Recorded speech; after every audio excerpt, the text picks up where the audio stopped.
आपका सागर coaching centre होवनपुर में मैं हूं श्रवण कुमार सागर। आज की इस वीडियो में हम आपके लिए लेकर के आए हैं एनएमएस एग्जाम पेपर 2027 का मॉडल क्वेश्चन पेपर। तो जैसा कि आपको पता है कि एनएमएस एग्जाम में दो पेपर होते हैं। पहला होता है मैट पेपर और दूसरा होता है सेट पेपर। तो आज की इस वीडियो में हम सेट के सभी 90 प्रश्नों को हल करने वाले हैं। तो जैसा कि आप जानते हैं सेट पेपर में आपको साइंस से 35 क्वेश्चंस आते हैं, सोशल साइंस से 35 प्रश्न आते हैं और 20 प्रश्न जो है वो मैथ से आते हैं। तो आज साइंस, सोशल साइंस और गणित के सभी प्रश्नों को हल करने वाले हैं, आंसर की बताने वाले हैं। तो जो भी स्टूडेंट इस बार एग्जाम देने वाले हैं उनके लिए बेहद महत्वपूर्ण ये वीडियो होने वाला है, इसलिए आज की वीडियो को पूरा जरूर देखिएगा। यहाँ से आपको समझने का मौका मिलेगा कि एनएमएस एग्जाम में किस टाइप के प्रश्न आपको आएंगे, ताकि आप अपनी तैयारी जो भी स्टूडेंट एनएमएस एग्जाम की तैयारी करना चाहते हैं तो आप ऑनलाइन कोर्स कर सकते हैं। ऑनलाइन कोर्स करने के लिए गूगल प्ले स्टोर से सागर कोचिंग सेंटर ऐप डाउनलोड कर सकते हैं और यहाँ पर डेली लाइव क्लास के माध्यम से आपकी पूरी तैयारी कराई जाती है और वो भी सिर्फ 365 रुपया में पूरे एक साल तक, यानी एग्जाम तक। तो आप मात्र 365 रुपया खर्च करके एनएमएस एग्जाम की पूरी तैयारी कर सकते हैं ऑनलाइन घर बैठे।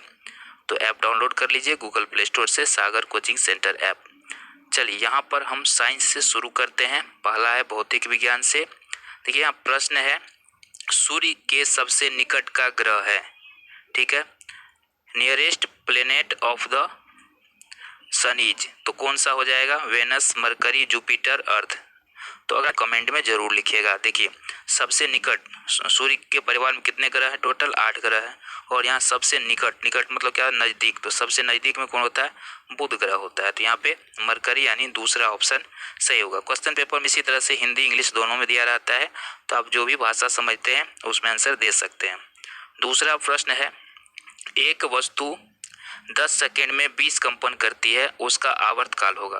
तो आवर्त काल निकालने का जो फॉर्मूला होता है वो होता है T/N, ठीक है। ठीक मतलब हो गया टाइम। टाइम देखिए कितना दिया? 10 सेकेंड, और N का मतलब कितना कंपन करता है। तो यहाँ पे 20 कंपन करता है तो 20 हो जाएगा बट्टे में, ये 0 0 कट जाएगा, 2 से 1 में भाग देंगे, कितना हो जाएगा? 0.5 सेकेंड। तो इस प्रकार ये आपको फॉर्मूला याद रखना है, आवर्त काल बराबर T/N। अगला प्रश्न है, सेकाई हेतु बोतल में गर्म पानी का उपयोग किया जाता है क्योंकि पानी का अधिकतम होता है। तो पानी का अधिकतम क्या होता है? विशिष्ट ऊष्माधारिता होता है, इसलिए इसका उपयोग किया जाता है। तो यहाँ पे ऑप्शन नंबर सी सही जवाब होगा। आइए अगला प्रश्न देखते हैं, विद्युत धारा के चुंबकीय प्रभाव पर आधारित उपकरण कौन सा है? तो चुंबकीय प्रभाव पर आधारित उपकरण है विद्युत घंटी, ठीक है। अगला प्रश्न, आपतित किरण समतल दर्पण के साथ 60 डिग्री का कोण बनाती है, तो परावर्तन कोण का मान होगा। देखिए ये जो किरण आ रही है यहाँ से किसी, इसको इस तरह से हम लोग कर सकते हैं। यहाँ आप देखिए हो गया समतल दर्पण, ठीक है। ये मान लीजिए एक समतल दर्पण है, इस पर कोई किरण आ रही है तो इसको बोलते हैं आपतित किरण, और यहाँ पे ये टकराकर समतल दर्पण पे लौट जाती है तो इसको बोलते हैं परावर्तित किरण, ठीक है। यहाँ पे हो गया अभिलंब, अब क्या हो गया? अभिलंब। अब यहाँ पे दिया है समतल दर्पण के साथ 60 डिग्री, यहाँ पे जो कोण बना रहा है समतल दर्पण के साथ ये 60 डिग्री का, तो ये पूछता परावर्तन कोण कितना होगा, ये कोण हमें निकालना है। देखिए बीच में ये अभिलंब है तो ये टोटल जो होता है 90 डिग्री का कोण बनता है। तो यहाँ पे ये 60 डिग्री है तो इसका मतलब ये 30 डिग्री का बनेगा, और चूंकि आपतन कोण परावर्तन कोण के बराबर होता है तो ये जो कोण है ये हो गया आपतन कोण और ये हो गया परावर्तन कोण। तो आपतन कोण परावर्तन कोण के बराबर होता है तो ये 30 डिग्री है तो ये भी 30 डिग्री होगा। तो यहाँ पे ऑप्शन नंबर डी इसका सही होगा। अगला है, उत्तल लेंस के सम्मुख जब वस्तु फोकस व वक्रता केंद्र के मध्य होती है तो बनने वाली प्रतिबिंब की प्रकृति होगी। तो इस स्थिति में वास्तविक उल्टा और बड़ा प्रतिबिंब बनता है। अगला प्रश्न देखते हैं, किलोग्राम प्रति घन मीटर मात्रक है, तो ये जो मात्रक है घनत्व का मात्रक है। घर्षण हमेशा किस दिशा में कार्य करता है? तो घर्षण हमेशा जो है ना गति के दिशा के विपरीत दिशा में काम करता है, ठीक है।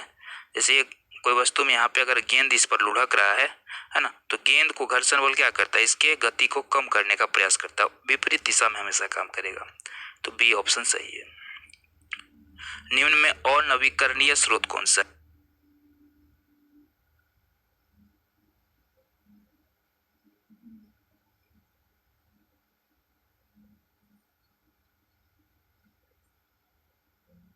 बनने में हजारों साल लग जाता है, क्या? पेट्रोलियम।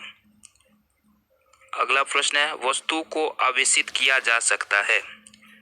घर्षण द्वारा कर ही सकते हैं, संपर्क द्वारा कर ही सकते हैं, प्रेरण द्वारा भी कर सकते हैं, तो इसलिए हो जाएगा ये सभी। ऑप्शन नंबर डी इसका सही है।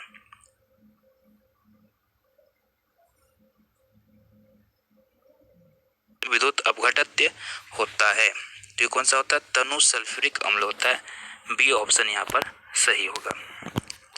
आइए आगे बढ़ते हैं। निम्न में से किस उपकरण में ऊष्मा का संचरण, चालन, संवहन और विकिरण तीनों से नहीं होता है? तो ये किस में नहीं होता है? थर्मस फ्लास्क में नहीं होता है। अगला है रसायन विज्ञान से प्रश्न। देखिए 12 प्रश्न आपको फिजिक्स से पूछे गए हैं।